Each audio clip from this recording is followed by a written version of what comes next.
धनतेरस की कथा सुनाऊं, धनतेरस की कथा सुनाओ, सुनो लगा कर ध्यान। महालक्ष्मी और श्री कुबेर का पाओगे वरदान। बोलो महालक्ष्मी की जय, बोलो श्री कुबेर की जय। बोलो महालक्ष्मी की जय, बोलो श्री कुबेर की जय।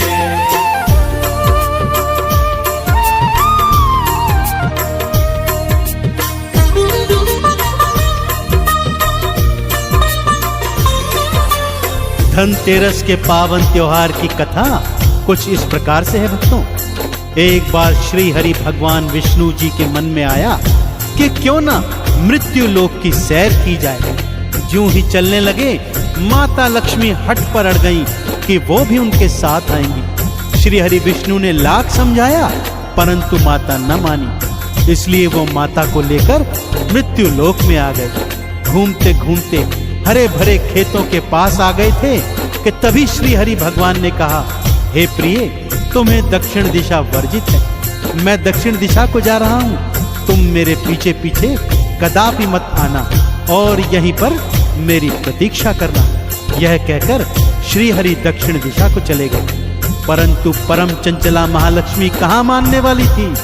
दक्षिण दिशा में हरि के पीछे पीछे चल दी।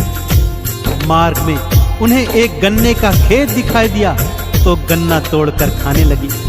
पास ही सरसों का खेत भी था भक्तों, जिसके पीले फूल तोड़कर माता ने अपना श्रृंगार कर लिया।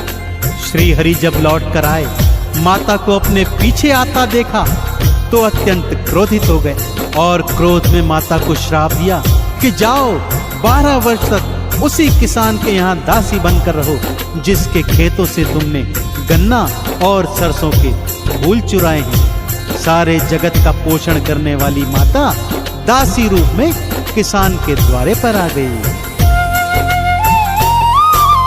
श्री हरि के शाप के कारण दासी रूप बनाया, उस किसान के द्वारे आ गई भक्तों खुद महामाया।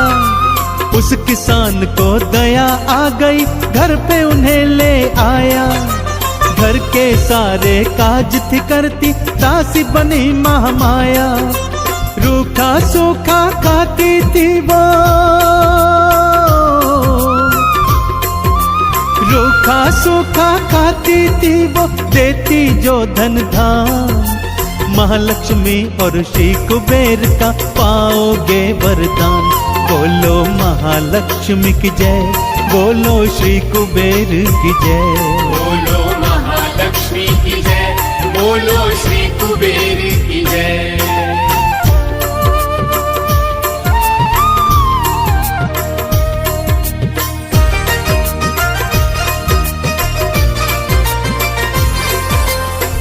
समय का चक्र चलता रहा भक्तों। किसान दिन प्रतिदिन और भी दरिद्र होता जाता था। उसके ऊपर ऋण चढ़ते चले गए। फसलें भी मौसम की मार से चौपट होने लगी। तब महालक्ष्मी ने उनके उद्धार की सोची।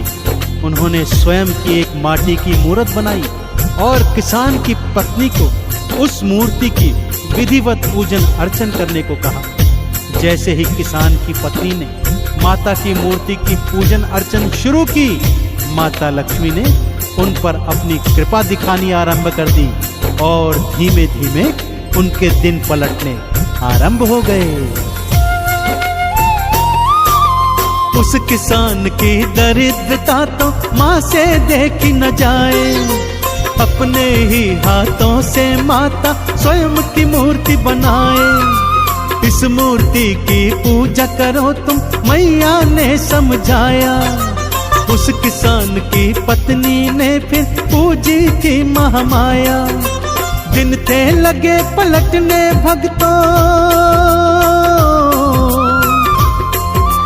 दिन थे लगे पलटने भक्तों, आने लगा धन धाम। महालक्ष्मी और श्री कुबेर का पाओगे वरदान।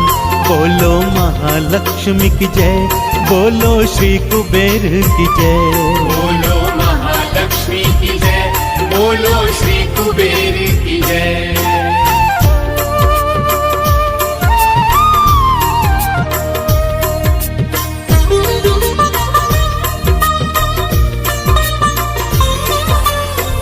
जिस दिन से किसान परिवार ने माता महालक्ष्मी का पूजन आरंभ किया भक्तों, उनके दिन पलटने शुरू हो गए। ऋण माफ होते चले गए, फसलें पहले से 2 गुनी 4 गुनी उगने लगी और अच्छे भाव पर बाजार में बिकने भी लगी।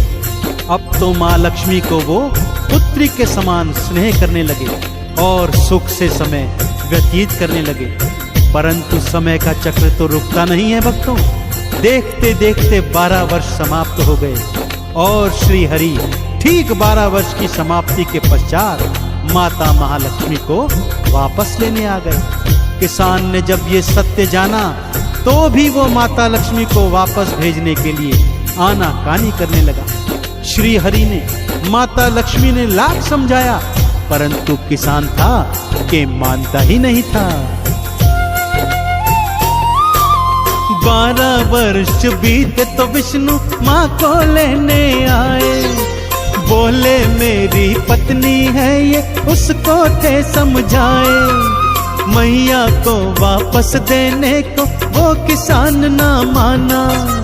मैया मेरे यहाँ रहेगी उस किसान ने ठाना।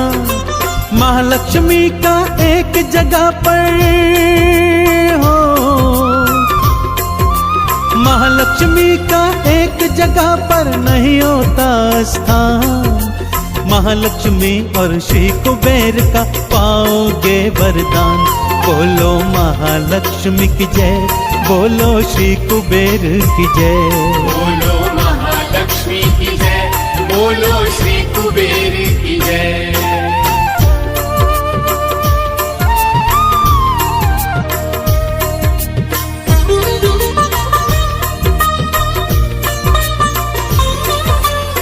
किसान रोने लगा, गिड़गिड़ाने लगा।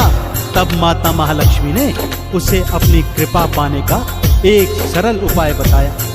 बोली, कार्तिक तेरस को मेरी और धन कुबेर जी की चौकी सजाना, उस पर साफ सुथरा लाल वस्त्र बिछाना, मेरा और श्री कुबेर जी का सोने से बना हुआ यंत्र उस पर स्थापित करना। एक ताम्र कलश लेना, उसमें सोने चांदी के सिक्के भर लेना। फिर उस कलश के मुख को किसी लाल वस्त्र से अच्छी तरह से बांध देना। तत्पश्चात मेरी और धन कुबेर जी की विधिवत पूजन अर्चन करना। इस विधि से मेरी और कुबेर की कृपा सदैव तुम पर बनी रहेगी। तभी से सभी लोग कार्तिक तेरस को धनतेरस का त्योहार अत्यंत हर्षोल्लास से मनाते हैं भक्तों। अपने अपने घरों में माता लक्ष्मी और श्री कुबेर जी की चौकियां सजाते हैं।